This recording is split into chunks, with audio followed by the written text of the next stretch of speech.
In Memphis, nothing comes easy, and that's exactly how we like it. This is a city built on hustle, on heart, on grit. And at Carway, our rides are built the same way. Tough, reliable, ready for the grind. No games, no gimmicks, just Memphis-style service. Real, honest, and built on trust. Where grit meets grind, you meet your next ride. Carway, grit, grind, and Pink Beetles.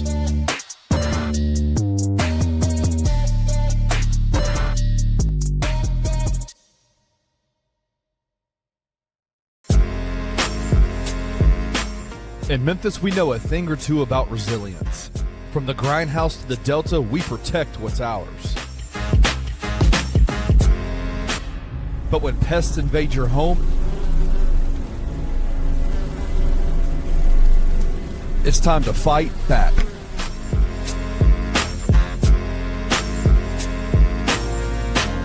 Grade A Pest knows how to handle what crawls, flies, and bites. With local experience and guaranteed results. I'm Reggie with Grade A Pest Control. We service the Memphis metro area. That also includes DeSoto and Fayette County as well. Grade A Pest has the entire Mid-South covered. So if bugs and pests put you to the test, let Grade A solve your problem.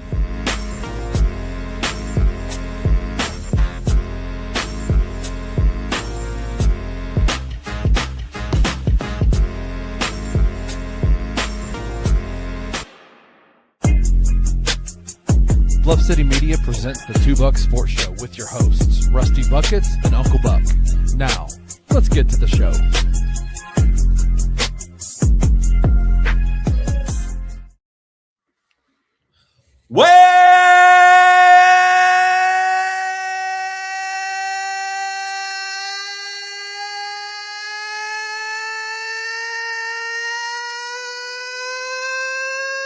Welcome to the Two Buck Sports Show with your host, Rusty Buckets. What's up, everybody? Welcome to the Two Buck Sports Show. I am your co-host, Rusty Buckets. Got my guy Wayno once again, as Drew is still out and about power rangering in the hills and hollers of Northeast Mississippi. But we are proudly presented to you by FanDuel on this beautiful Wednesday here in Memphis, Tennessee. It is absolutely gorgeous, Wayno, here. I don't know if you can tell what the weather's like there just yet because it's 0 dark 30, but how are things on the other side of the globe? It's good, man. Yeah, no real complaints this morning. My dog, I preempted the show by leaving the door open for the dog this time. And I got to say, though, it's pretty cold with the door open. Yeah. Other than that, no real complaints. Yeah, I got you. Well, I'm sitting here. I got a sleeping Boone over here who's basically a lump on the floor as he's had some issues this week that y'all are aware of. But thankfully, we're looking at just a soft tissue injury. Nothing crazy. So Boone should be back at it here pretty soon with the medicine they've got him on. But problem is, it makes him just a lump on the floor and hard to get him up to go outside. But other than that, we're doing good here on this beautiful Wednesday in Memphis, Tennessee. Shout out to King Meeks, our guy in the comments. And I literally just saw this as we were going live. Shout out to our guy, Brevin Knight, BK. Apparently, this popped out that Con Knipple is the fourth youngest among rookies who have had the best season, according to XRAPM, best rookie season since 1996 to 1997, according to XRAPM. And you know who the best rookie is since 1996 or 1997? It's going to be BK then, right? BK, Brevin Knight, our own Brevin Knight, had an XRAPM, and I'll do some more research on what that is, a 5.4 at 22 years old. Conca Nipples at 3.5 at 20.4 years old. So shout out to our guy BK getting some recognition on X today for being an incredible rookie that year. I just remember when Brevin came into the league, you know, as a kid, he was just like a steel magnet. And me and my mates were always like, who is this kid? I'm not sure if I can't quite remember, like he might have went close, but I think he might have even led the league in steals his rookie season. I think it's steals, and then he wasn't far off in assists either. Yeah, and I was just saying, I can't remember who I was talking to. Maybe on a post-game bounce with either Jared. Yeah, I think I might have been with Jared. Or we're talking about. Oh no, I think I might have been with Evan. And I was just saying like that. I haven't seen a GM hit on all of his picks that we did recently with Edie, Cam, and Wells since Brevon's draft. I think they had 4. They had Big Z, Brevon, Derek Anderson, and there's one more. I've forgotten. I want to say Cedric. No, there's a 4th, but anyway, I digress. Good draft. Brevon legend. And legend in Memphis Grizzly lore, Brevon Knight. Great ball player, the best in the business when it comes to being a live play-by-play analyst, and just a great human. Glad to have him on our side here at Bluff City Media, who, again, is proudly brought to you by FanDuel Sportsbook. We are the 2 bucks, well, a buck and an honorary 3rd buck here, our Australian buck. We are live Monday through Friday at 11 a.m. Central on Bluff City Media's YouTube channel. If you're over on X, now is the time to make your way to YouTube. Come on over. When you come here, give us a thumbs up when you get in the door. We appreciate it. It helps us in the algorithm more than you know. Doesn't sign you up for anything. And turn those notifications on. Subscribe to the channel. That way you can hang out with us when we go live 3 times every single day, Monday through Friday, and a litany of great shows to keep you entertained and in the loop on all things Memphis, Grizzlies, Tigers, SEC, soccer, whatever you follow. We'll be around to talk about it. But, Wayno, we do have a game tonight. I'm on the post-game bounce tonight. It's not as late as normal. It's an 8 o'clock tip instead of 9 o'clock local, which is really nice. But we do got to talk about the Grizzlies as we kick this show off.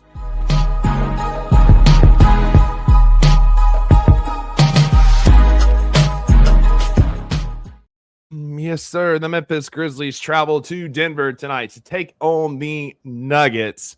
We're over on FanDuel. We are a 13.5-point underdog, Wayno. It's not pretty. Not looking good for the Grizzlies as we are plus 530 on the money line, which tracks considering we ain't trying to win a whole bunch of basketball games. Well, again, I would just recommend everyone go back, check out our survival guide from earlier in the week.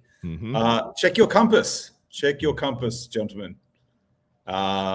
If the injury report comes out and it's flooded, then you know exactly where this game is headed. Be interested to see what the update is with Ced. So the latest is Walter Clayton Jr. and Cedric Howard are both doubtful. Cedric now for knee soreness. It was shoulder soreness the other day. Now we've got knee soreness. Poor Ced. It's just falling apart in his rookie year. Listen, that's code. It is. That's code. It's all connected to Kleiman is watching basketball at home. And that's what we are looking for. He's watching college basketball at home. Cedric Howard not playing tonight is because he saw somebody that he liked. If I was a player, if I was an NBA player, and they were going to put an injury report up, I would only do it on the grounds it's like something random, like earlobe stiffness or something like that. Mustache tightness, that kind of thing. Yes. Well, but on the injury report, we got him out. We got Walter Clayton Jr. is also doubtful tonight with that calf contusion. He came up lame the other night. Santi, BC, Edie, and obviously the sulking John Morant are all out as well tonight. So that kind of tells you where we're at. You're going to get Ty Jerome. You're going to get Scottie Pippen Jr. Who's going to start at center? King Meeks asks. It's probably going to be slow-mo again. You're probably going to run out of lineup of Ty Jerome. Maybe Cam Spencer at the 2. Hey, didn't we boost our G League sensation? Oh yeah, Lawson Lovering. He ain't sniffing the floor tonight. He might play some later, but he ain't gonna start. Just quickly. On Lovering, he is just Roman with a growth spurt. That's so good. You're not wrong. You are not wrong. This right? is what we know what Roman would look like if he was 6'10". Yeah. First thing I thought.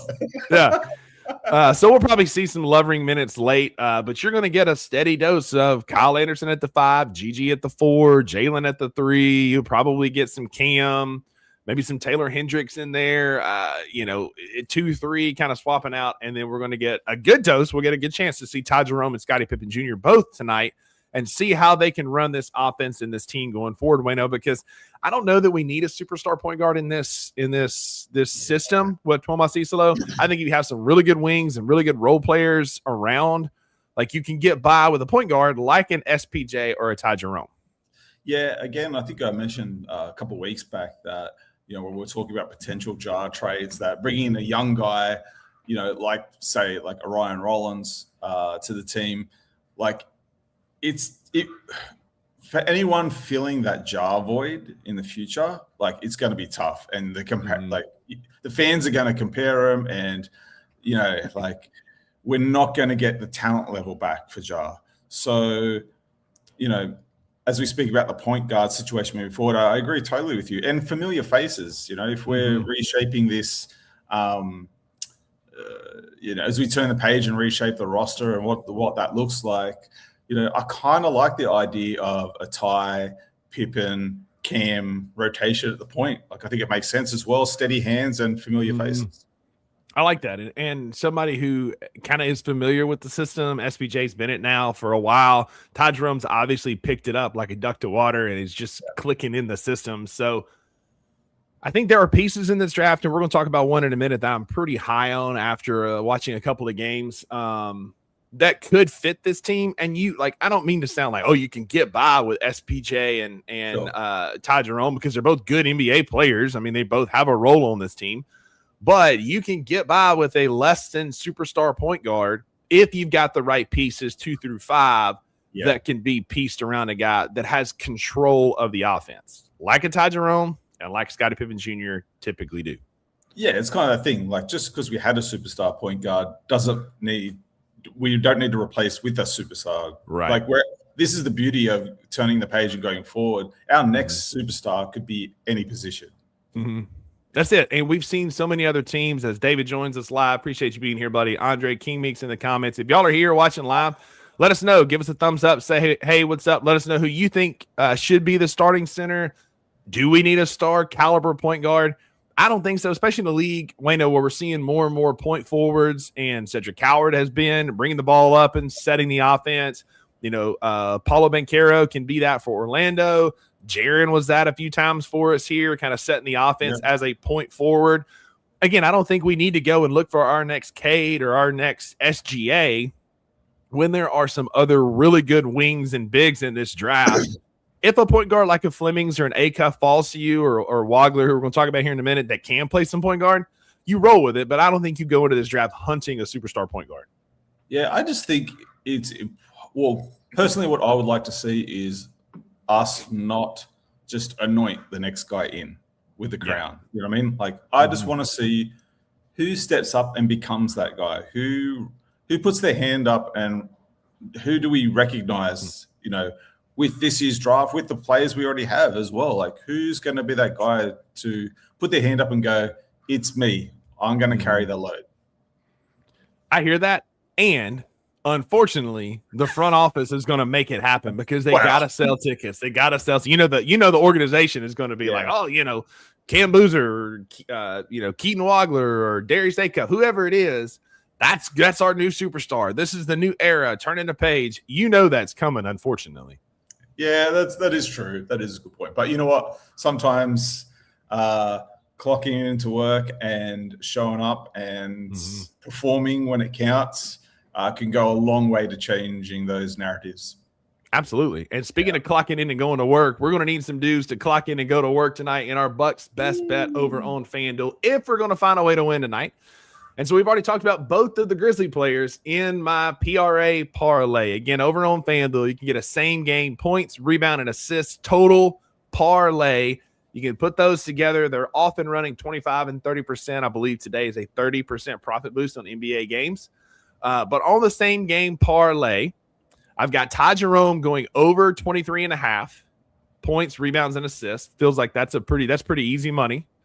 Kyle Anderson over 14.5 points, rebounds, and assists. But I also think Nikola Jokic is going to feast triple-double type territory over 49.5, because who's going to slow him down? And Jamal Murray has been playing really good basketball of late for the Nuggets. He's playing really well this season. over 36.5 for a plus 1021 same game parlay over on FanDuel. I mean, we know the Nuggets are going to hit. Like, am I being adventurous with Kyle Anderson here? A little. I think a little. He's going to have his hands full. Plus, you got to key in the rotation factor as well with any of these. So that's probably my biggest question mark, that one there.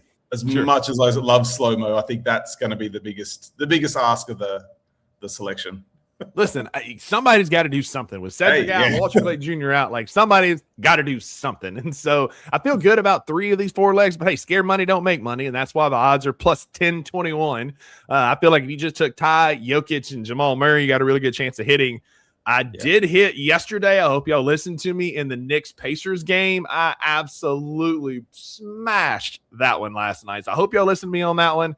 That was a great same game PRA over on FanDuel. But tonight, we're going to need an all-hands-on-deck type situation. And as we talk about that, there are holes in this roster. We've talked about it quite a bit. David Owens here in the comments is bringing up a Virginia Tech player who I'll never be able to pronounce his name. So that's part of the reason why I don't know that he'll be a good fit with the Grizzlies, because I will butcher his name every single time I try and pronounce it. Right. It's just Neo. That's it. So Neo, he had a great hot start to the season at Virginia Tech. He's cooled a little bit. I think there are some, like, he was drawing some like Luka Doncic type comparisons early in the season, but I think he has cooled off a little bit. There are some holes in his game, not quite worthy of a lottery pick like he was. He might be a guy that's kind of a tail end. He's still averaging 4.8 assists, 12 points per game, 3 boards. But where he had that hot start from the 3-point line, he has cooled off to about 29%. And so he got to work on his game a little bit, Wayno, but this is a guy that could be a late round target, or if he goes back for another year, an early pick next year. Yeah, look, I'll be lying if I said I was familiar with his game, but like from everything that's laid out in front of us right here, I just find it funny how like the league has changed in the NBA, how like no longer like can you really be a specialist in one field in the league? Right. So like the fact that this guy's a 6'9" wing, can play the 2 and the point, like I think we just need more than that. And that was my biggest reservation with Cam Spencer actually when we had him, because I was like, we know the kid can shoot, but if that's it, and he's just another sort of glorified Luke Kennard, then we really doing. And since then, obviously, Cam showed he can run the point. He's full of steam and brings a lot to the table actually. But I think I think the one thing I'm just really interested to see with especially with that first selection, is what are the different areas that these guys, like, we got a lot of holes, as we said, in this boat. So how many holes can they plug? Yeah, and that's a great segue, because I've got a guy who has been rocketing up draft boards. I told y'all about him a couple of weeks ago. I'm going to pat myself on the back here and say I was a little bit early on Wagler here, because I have a really good friend who is a huge Illinois fan. He grew up in Illinois, Champaign-Urbana area, just a really huge Fighting Illini guy. And so he kind of told me about this guy early in the season, so I've been watching him. And all Keaton Wagler has done is continue to get better, show a killer instinct and a competitive nature that we desperately need on this team. Keaton Wagler is averaging 18.5 points. But within the last month, he has gone for over 40, over 30 multiple times, including last night. I watched him against Wisconsin in an overtime loss, shoot 50% from 3, 63% from the field, finishing with 34 points and 7 assists. The biggest thing here, he's averaging, again, 18.5 points, 43, almost 44% from 3, right at 5 rebounds, 4.3 assists. But his assist to turnover ratio is 4-1. 4-1 as a freshman 18-year-old guard. He's 6'6", 185, so he needs to put some weight on, but he's got the frame to do it. And what I like about him, Wayno, is there's a competitive fire to this kid. He just goes out there, he competes. As long as he's in the game, Illinois is never out of it. It was even last night in overtime. Wisconsin kind of got like an 8-9 point lead, and he hit a couple of big threes in overtime, got an and one, and was able to kind of keep Illinois in the game. They ultimately lost by 2. But this Wagler kid, again, he's raw. He's a freshman. He's 18. I'm not trying to put massive expectations on him, but I like a lot of what I've seen from him. And he's a guy that if we don't get in the top 4, I could see Zach Kleiman trading up for or targeting in that 5 through 8 range. Because if he keeps playing like this, he ain't making it past 5.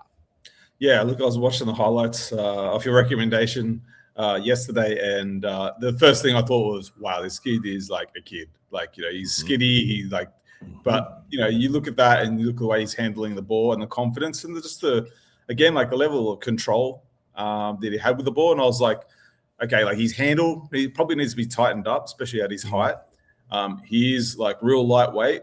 But like, I was looking at it like, man, give this kid like, a season, 2 seasons to get his body right, and he could be real dynamic and plug a lot of holes that we need. So I like the look at him, man. Like, like kind of really not, I won't say not super explosive from what I watched, but that was okay because he was really smooth with the ball, and I like that.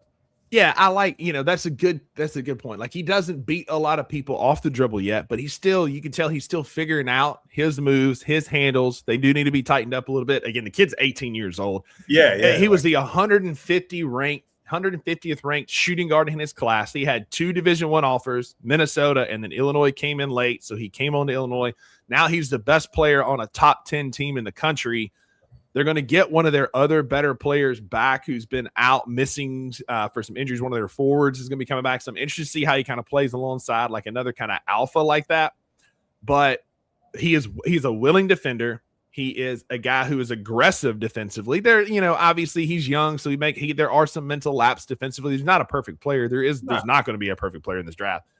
But I like to see that he is willing to step up and help defensively. He had a really nice off the dribble last night. He got the ball at the top of the key, hit a crossover, switched over to a forward, and then took him to the basket and then finished with like a underneath and then kind of a backhanded layup. It was a beautiful play.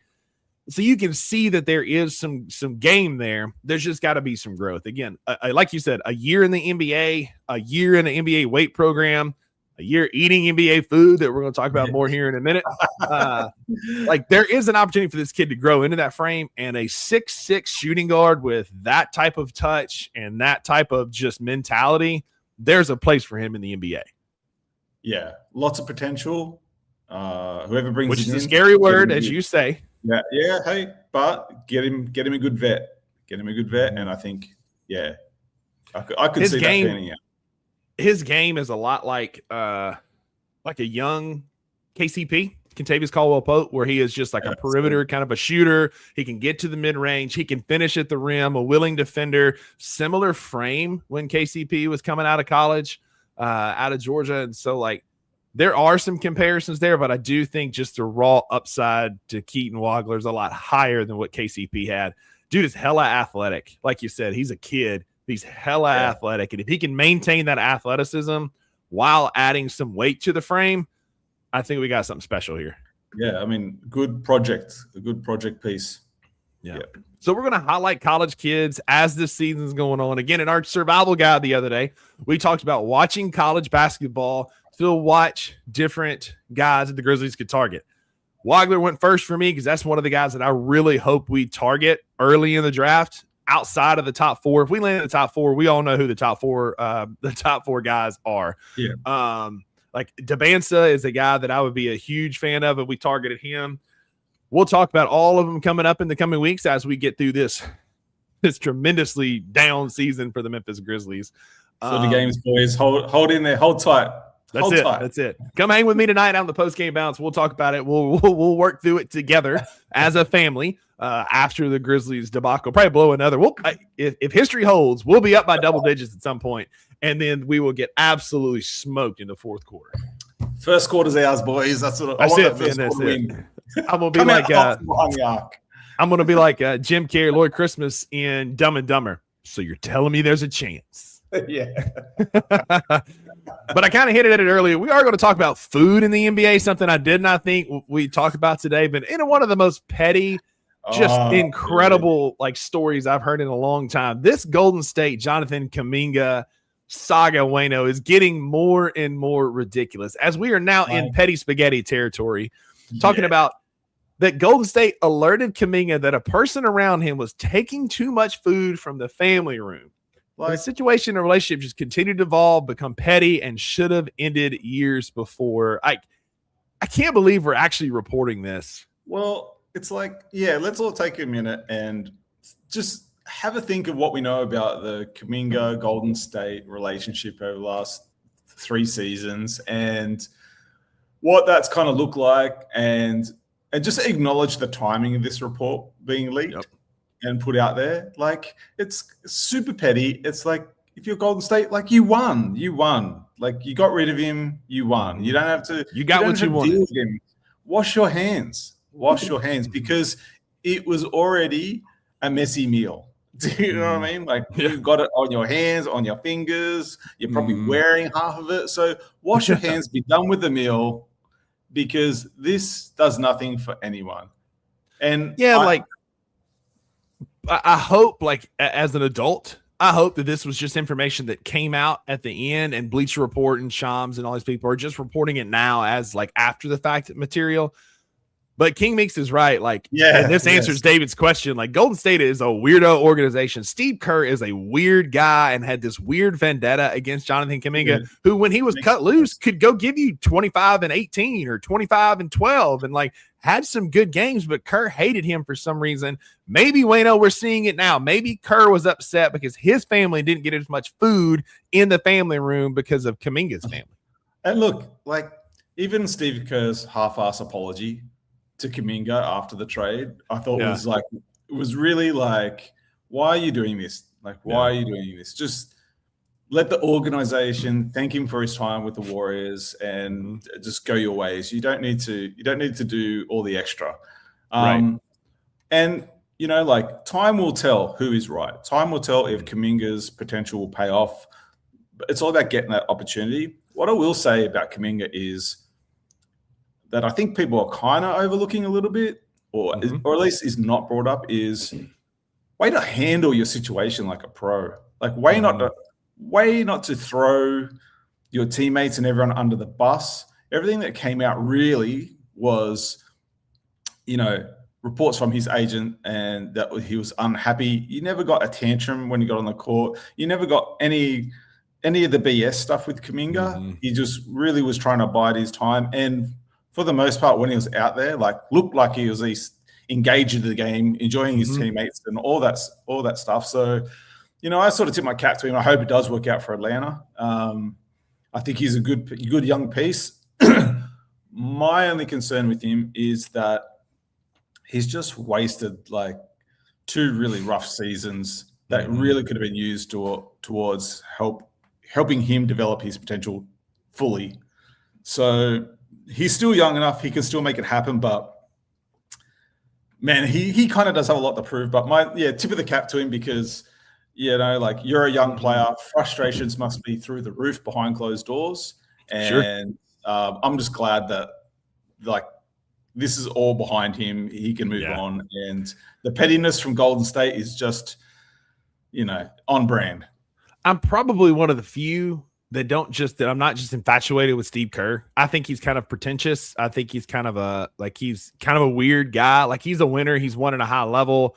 He helped engineer and orchestrate one of the greatest teams in the history of the NBA and one of the greatest dynasties in the history of the NBA. So I'm not knocking that.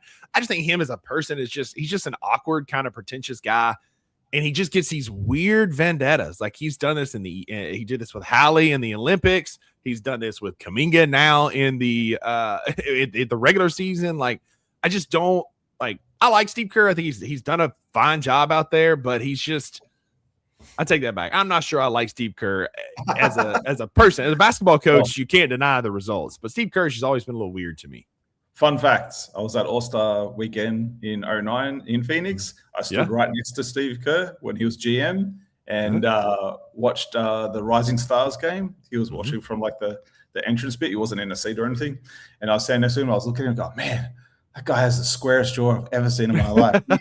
Literal blockhead. And then as I walked off, you know, I was yelling out, "Don't trade Amari!" Absolutely, that's hilarious. Well, hey, speaking of hilarious, it's funny just to continue to see the NBA just do kind of whatever it wants and with no rhyme or reason, almost as bad as the NCAA in college football.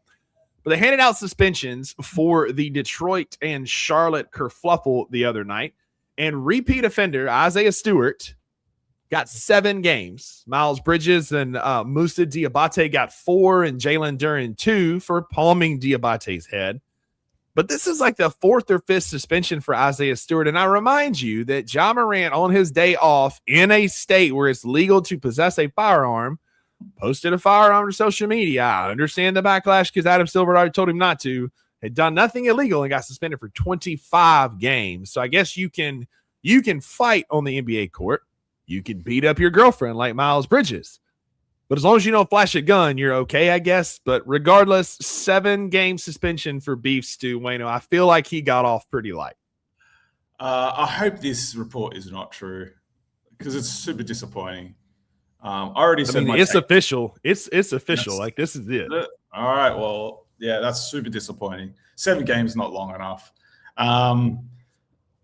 Yeah, I mean, I already spoke on Stewart himself and the Pistons and my take yesterday on the show and Detroit being real pretenders.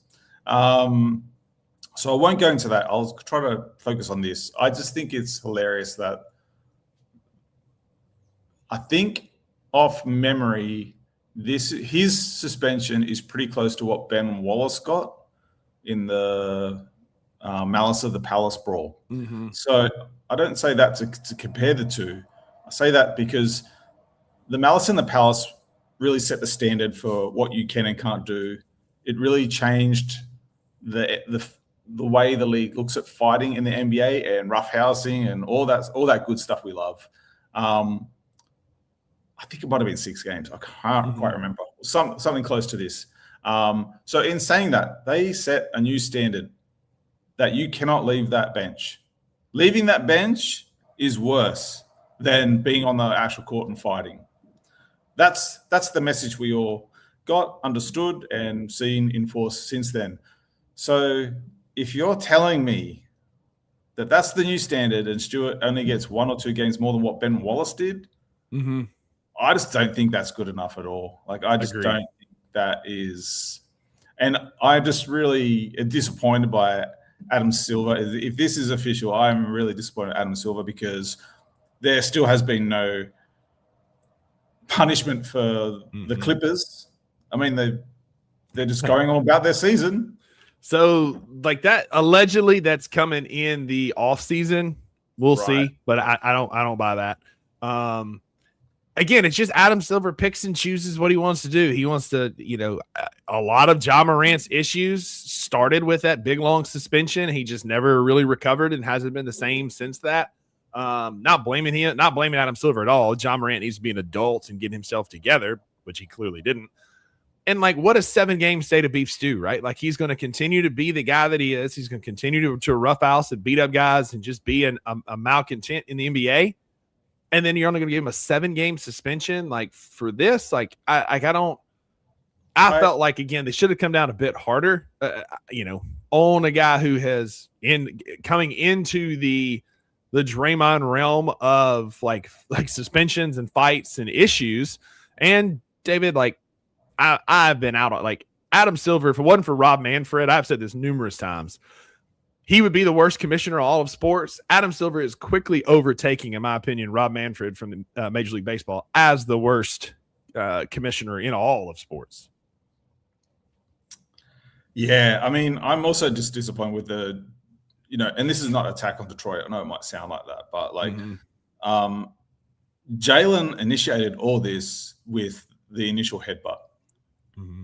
Yeah. Do you know what I mean? Yep. And then obviously he got met with, another, obviously there's a reaction to that. And then the face shove. And it's like, to get 2 games, I mean, like, I get it. He backed off after that. Like, he backpedaled the whole way out of that, straight after that. So I don't know. I don't even know if this sends a big enough message. I'm also a little disappointed with Miles Bridges. only 4 games. I mean, I could understand that, but he reignited the situation, when he threw that other punch. So I would have given him a bit higher as well. So I don't know. Maybe just I'm a more, maybe I'm a harder dad than others, Yeah, maybe that's it. Maybe that's it. Maybe that's that part of me coming out. It's like, no, I just, I think this is disappointing. I'm glad at least there are games missed from both sides. I'm hoping this sends a message, because it's a shame, because both teams we're on a really good tear in the league right now. So this will either pull them apart or bring them closer together. But I just feel like not a hard enough punishment. Yeah, that's fair. And to Miles Bridges' defense, I guess, it wasn't his girlfriend coming at him. It was Isaiah Stewart. So maybe that's why he backed down and didn't fight back quite as hard. So his suspension is a little lighter. Too soon? Too soon. Too soon. With that, we're going to take a brief commercial break. On the other side, Wayno and I are going to head into the OR, the operating room, and see if we can't slice and dice and stitch back together some semblance of an all-star game. It's well known. That's it. It's well known that the all-star game is just kind of a dud. Nobody cares. We're going to try and see if we can make it to where both fans and players will care about it on the other side of this commercial break.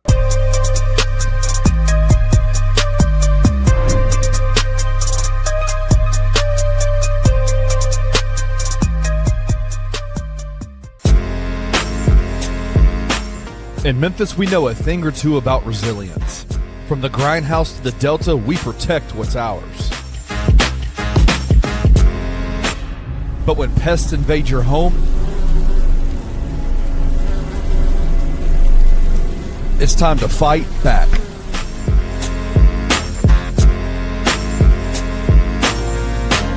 Grade A Pest knows how to handle what crawls, flies, and bites. With local experience and guaranteed results. I'm Reggie with Grade A Pest Control. We service the Memphis metro area. That also includes DeSoto and Fayette County as well. Grade A Pest has the entire Mid-South covered. So if bugs and pests put you to the test, let Grade A solve your problem.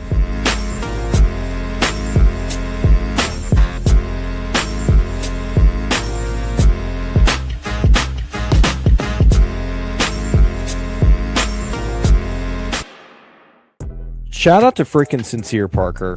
Yeah, man. Long sleeve Sincere. Absolutely electric. I can't remember the last time I saw somebody go off the way that he went off. I mean, a 40 burger. Yeah, man. My dude came in the first half and had 16 points in 4 minutes. Yeah, that'll do it. Even if he hadn't scored another point, that was one of the most incredible stretches of basketball I've ever seen in my life. The basket had to look like the ocean to him. And I've had moments like that. I mean, to be fair, they've been in my driveway, but where you can just throw anything up and it's going in, and he was having that kind of night. The only time he didn't score a lot was when he was going one-on-one. It was the actions they were running for him that got him really good shots. A heck of a night. I think he's the 12th Tiger to ever hit the 40 mark. Tune in to Tigers Untapped with your hosts, Trey Lasley and TJ Willis, every Tuesday at 3 p.m. on the Bluff City Media YouTube channel.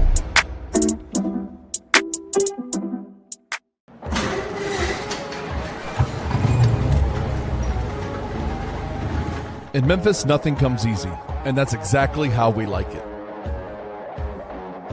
This is a city built on hustle, on heart, on grit. And at Carway, our rides are built the same way. Tough, reliable, ready for the grind. No games, no gimmicks, just Memphis-style service. Real, honest, and built on trust. Where grit meets grind, you meet your next ride. Carway, grit, grind, and Pink Beetles.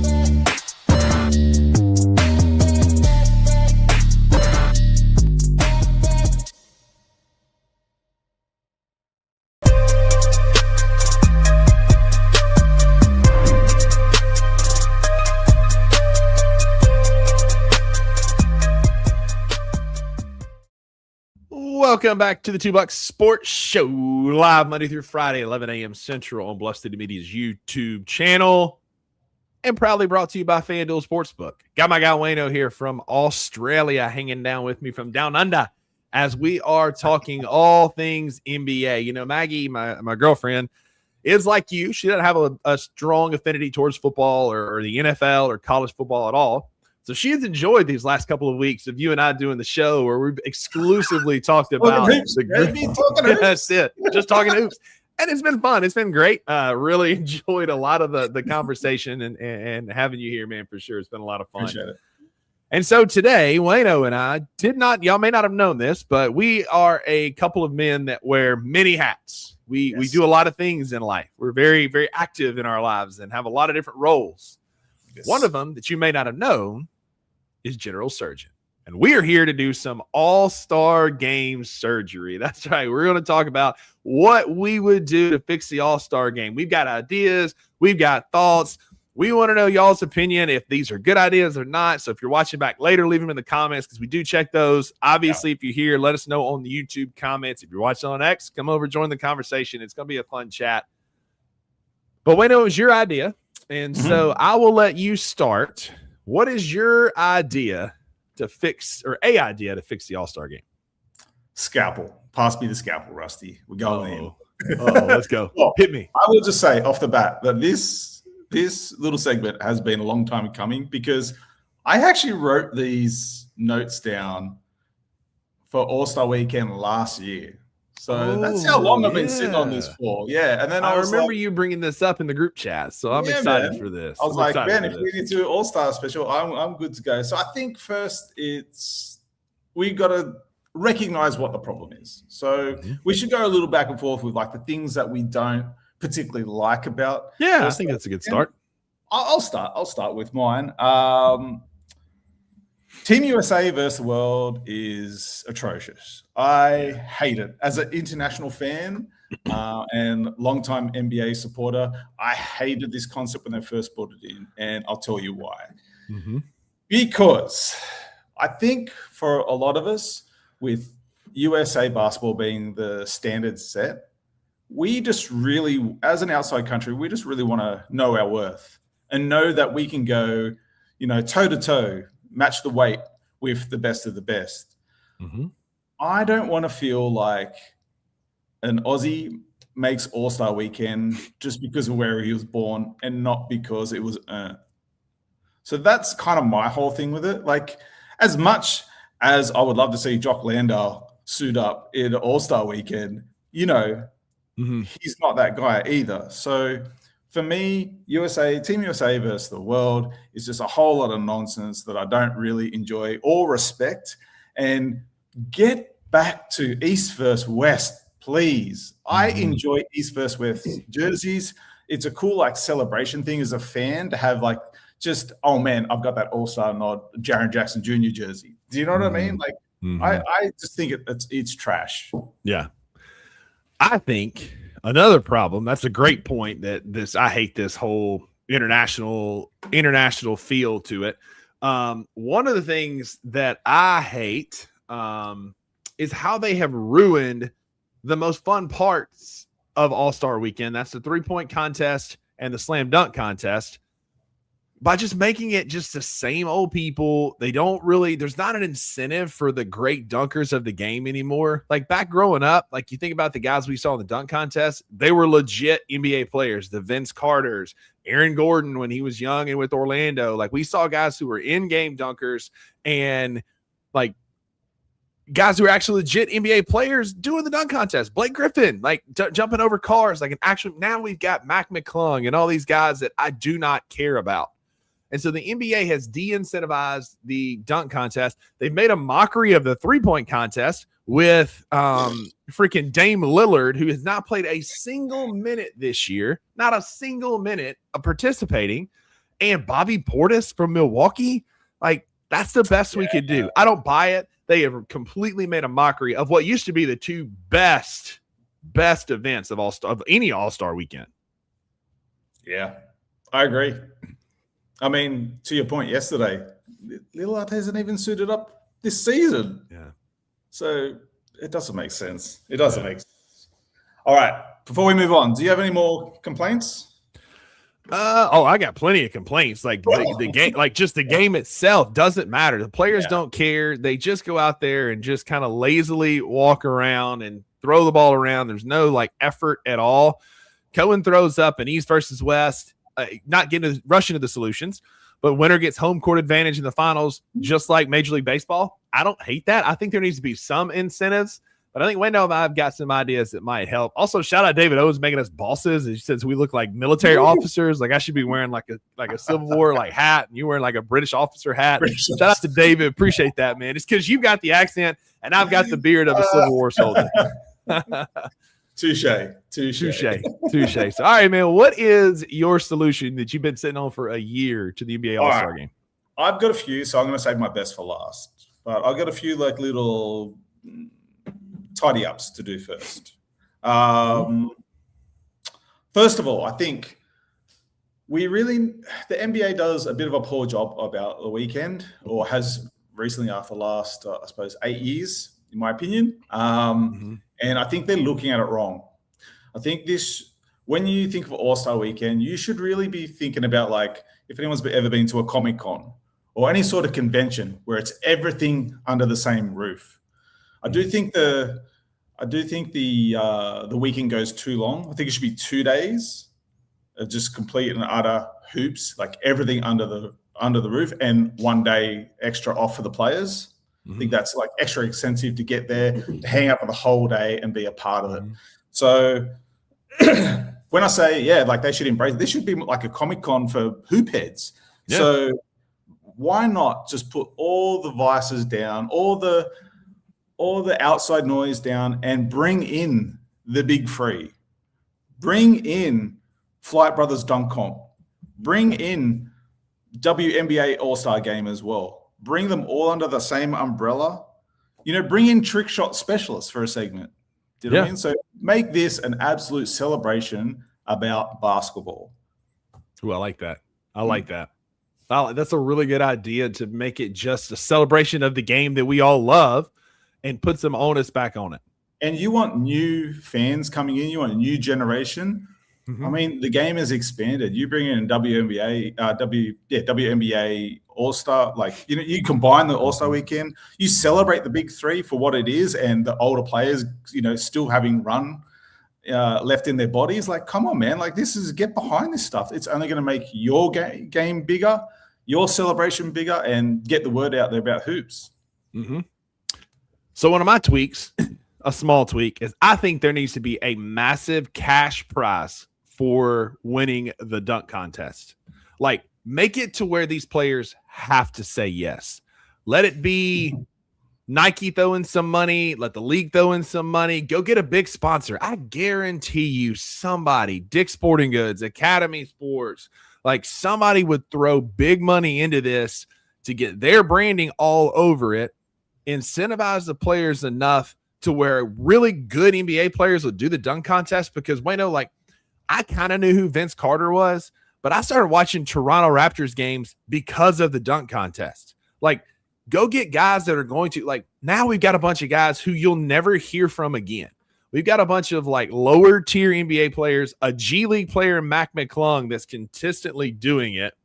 And like, I don't understand why we can't just throw some serious money at these players to go get like legit dunkers. So like, I don't know. I'm looking up what the cash prize is currently, but like, it's not enough, obviously, because you're not getting the Ja Morants and the decent dunkers. Instead, like, we're getting like a bunch of mid-tier players who don't matter. And I'm not going to go watch the Magic or watch the Lakers because of a particular guy in this year's dunk contest. So let's make it a cash prize worth doing. Nice. One of my other fixes, I will just say to that, that's a little bit tricky, but because you're talking monopoly money to some of these guys. And that's fine. I'm saying make it worth it. Like Yahoo Sports, Google, like somebody is going to pay enough to have their branding on that to make it worth the while, so we don't get Jace Richardson, Keyshawn Johnson, Jackson Hayes, Carter Bryant. Like none of these guys are guys that are going to be dudes that make me want to go watch that team. You didn't get excited when Fred Jones won the dunk comp? Everyone at home's who? So the winner gets $105,000. Yeah, that's less than a game check for most players. The second place gets 50. Everybody else gets 25K. Like for Mac McClung, that's a significant bonus as a G League player. Yeah. But for Ja Morant, that's less than a game check. Yeah. I do agree. I do see your point. Should All-Star Weekend act as a kind of like opening ceremony to the season starting? Much like Olympics. Get back to celebrating the game a bit more. I like that. I think also... Well, hang on. Let me comment on that real quick. All right. I don't hate that idea at all. Moving it to August or September as kind of like a kickoff event. You earn the All-Star for how you play the entirety of the last season. Yes. You have the summer to rest and recoup. Give them a break in the middle of the season if you need to, whatever, like a long weekend or a weekend off to let the players' bodies recoup. You could move the NBA, like the tournament, like the NBA Cup to the middle of the season. Let that be like your little break in there. And then as teams get eliminated, then you get time off and then have a weekend after it. Like then let's do it that way. But an opening ceremony, a kickoff of last year's All-Star gets buzz going into the season. It can kind of help with some of the doldrums leading through preseason and summer camp. I really like that. You can get like, I just imagine somebody dunking a ball to light the flame, like, or you get Steph Curry to shoot a three into a pit and it just flares up with like the Olympic flames, right? Like you can make it a spectacle, make it fun 100%. To get people excited about the season. I think that's a really good idea. Really good talking point for a season starting as well. Absolutely. My other kind of one for this one was, again, I mentioned, my motto is half long, twice strong. So again, I think we cut All-Star Weekend into 2 days, just an absolute spectacle. The players get an extra day off after All-Star Weekend, but the trade deadline starts on that day. So it gives players all a day off to see who's going where, sweat it out at home with friends and family, maybe say some goodbyes. But it also doesn't rob a fan who's been following their guy all year, only get traded right before the deadline and then miss out on their All-Star nod. I don't hate that idea at all. I think that's a good little tweak. That's a good tweak. So this is where I'll kind of give my idea to kind of fix the game. Nobody cares about like the East versus West. If they could get it back to where players cared about it, back when you actually had killers, Kobe, Jordan, Bird, Magic playing in the game meant something. Unless we get a big paycheck incentive, they're not going to care. But what they could care about is bragging rights. So what if we turned it into more of a true skills competition weekend to celebrate hoops and basketball that we love? Could you imagine you get voted in the All-Star game and then we play some like 2-on-2 to see what like guard and big man is the best combination in the NBA? What about 1-on-1? You get SGA and Cade 1-on-1 to see who is the best handles, the best point guard. Like make it like schoolyard basketball. To me, that would be super entertaining to go watch the best in the world go at it. You inject steroids into that idea and it becomes Squid Game for hoop heads. Oh, I love it. Yes. I love it. But like make it a true skills competition. Yeah. You want to prove you're the best point guard? Like go at the All-Star game, you go prove it. Play a bunch of games to 11, then you have like Adam Silver loves tournaments. Make a 1-on-1, 2 versus 2 tournament bracket to figure out who is the best point guard and the best two-man combo in the NBA and see like play to 11, then the last games to 21, however you want to do it. That would to me would be more entertaining than these guys out there half-assing about a whole basketball game. Because like a guy is not going to let SGA cook him off the dribble 1-on-1, all eyes on him. Like nobody's going to go out there and get shown up like that. Put a little cash prize on it. Bragging rights says the best point guard, and I think you might have something. I don't mind that. I don't mind that at all. All right, so this is my main, I suppose, fix to the NBA All-Star Weekend. And I thought a lot about this. And, as I mentioned, previously, I made reference to these NBA players and money being like monopoly money to them. Mm-hmm. So the problem with that is like it always just leads to more wanting more money. And anything, generally speaking, that is money motivated often comes across by the end of it as a bit heartless. Sure. That's just how it is. That's just how I see it. So I really wanted a way to affect All-Star Weekend and the league without it having to rely on money. So I guess this is, my thought process behind it. And it might sound a little bit out there, but let it percolate. Let it sit and see what you think by the end of it. Okay. All right. So you put pressure on the players to compete when there's something on the line. So when it's not money driven. So pressure on the players. How do we apply pressure on the players without directly affecting their pay or anything like that? Well, actually, we are going to kind of do it because we're going to put that pressure back onto the GMs and the coaches and the staffing, who will then, again, like the reward will carry over through to the players who their contracts are all tied up into player performance and whatnot. So we kind of need something to balance the scales to affect All-Star Weekend. So how's this for an idea? Oh boy. MVP of the All-Star Weekend gets an NBA Hall Pass.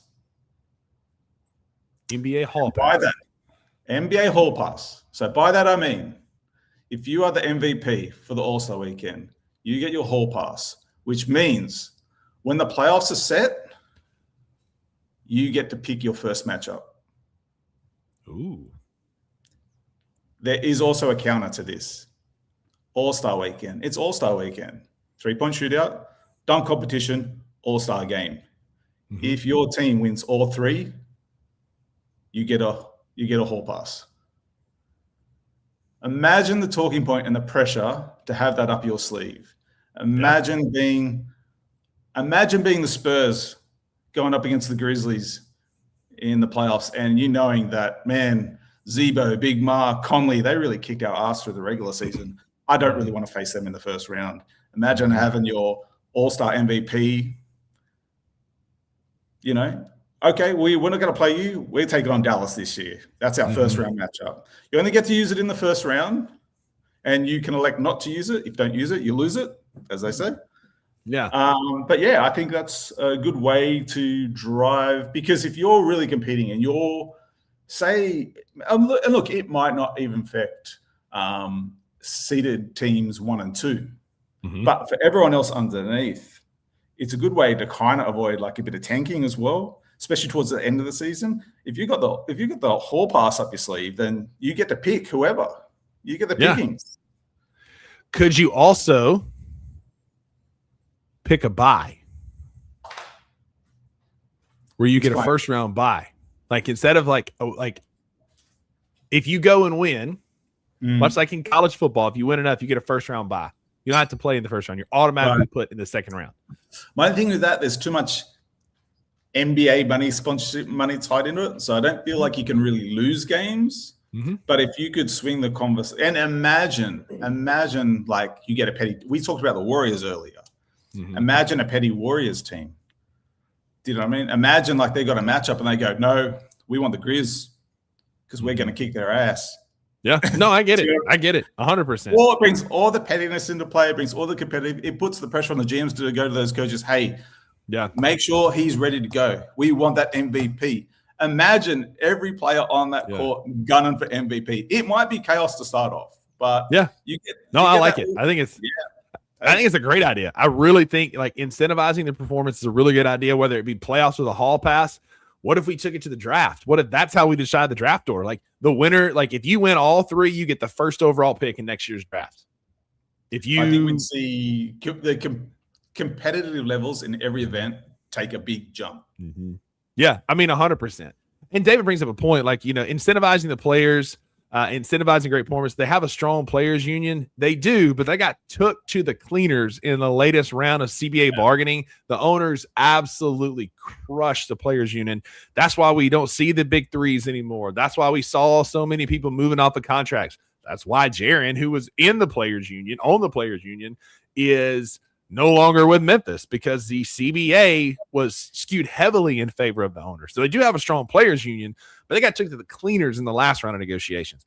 One way that you can kind of incentivize and bring it back is use the NBA All-Star game as leverage. Hey, we'll go play and put out a good product, but we want a hall pass. We want 5% of our regular yearly salary. We want, whatever. Like there are bargaining chips to make it an incentivized event.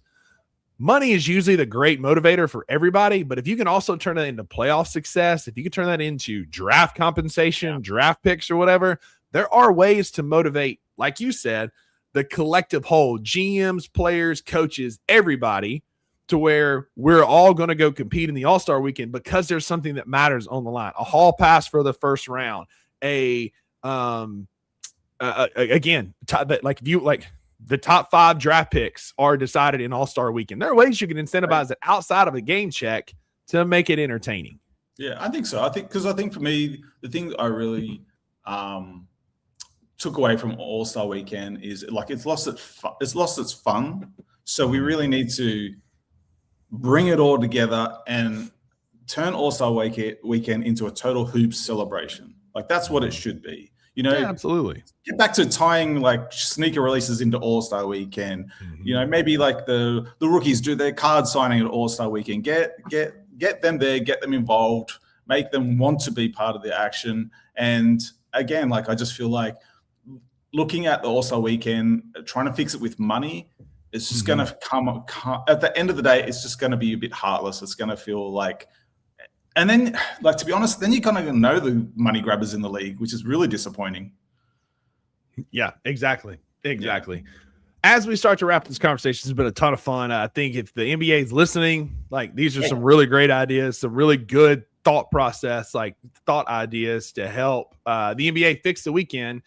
Cohen wants to know, do we think Ced is going to play in the Rising Stars game still? I think so. The game doesn't impact our lottery position, doesn't impact regular season winning. So I don't think ZK is going to care. I think he's been sitting out with soreness, and this foot thing, could be a way to try and shut him down. But what better way to shut him down than he go out and play one more time in the Rising Stars game, and then he's done for the rest of the year. I think he plays. I hope he plays. I also can see the Grizzlies being extra cautious with him, given the foot issue he's had going on allegedly. I could see them not allowing him to play. What are your thoughts? I'm holding out hope. Yeah. I'm a hopeless romantic. I want to see him back on court. I want to see him play out of the year. I don't want to, as I've said, I don't subscribe to tanking, not in this form anyway. So let our core guys embrace the challenge, embrace the weight of taking on a winless season and what that feels like and what that looks like. Let them get that sour taste in their mouth so they never want to be back there again. I just find it ridiculous. We're talking our season is totally over, and I look at the standings and we're just outside the play-in. What a crazy season. So I kind of hope management just gets to a point where they go, you know what? We're in the lottery. We're going to get as high as we're going to go. There's 15 games left. Let's win them all and make the play-in because experience is the best teacher. I mean, that's it. I want to be consistent. Last year, I said we need to play hard to get in the play-in, and in the play-in, I said we need to play hard to get to the playoffs because the Grizzlies' young core needs high-leverage situation minutes. Not that the Rising Stars game is that, but the more Cedric Howard has a basketball in his hands, the more opportunity there is for him to get better and improve on his game. And if he's going to be a cornerstone of this franchise going forward, Cedric Howard needs reps. He took an entire year off because of the shoulder injury in college. Let the dude play. Let the dude play. Mm-hmm. Yeah, I totally agree. Yeah. But that's going to do it for our Wednesday edition of the 2 Buck Sports Show. Wayno, I appreciate you hanging out with me here for over an hour. David, King Meeks, Cohen, Ninja DJ, Carter, everybody was in the comments. Andre was here earlier. Appreciate y'all. Y'all drive these shows. We're the only interactive show in the Memphis market. On Bluff City Media. We're the only shows that are interactive. So come hang out with us in the comment section. We love hanging out with y'all, chatting it up with y'all, and talking through our takes. We'll be back tomorrow live at 11 a.m. Central on Bluff City Media's YouTube channel, recapping the game from tonight, talking more about the All-Star weekend, and you never know what other tomfoolery we'll come up with. So for Wayno, Bluff City Media. I am Rusty Buckets. Y'all go be a friend to somebody who needs a friend, and we'll see y'all tomorrow. Thank you for listening to the 2 Buck Sports Show. If you enjoyed this episode, leave a rating and a review wherever you download your podcasts. Also, like and subscribe to Bluff City Media's YouTube page. We'll see you back here next time.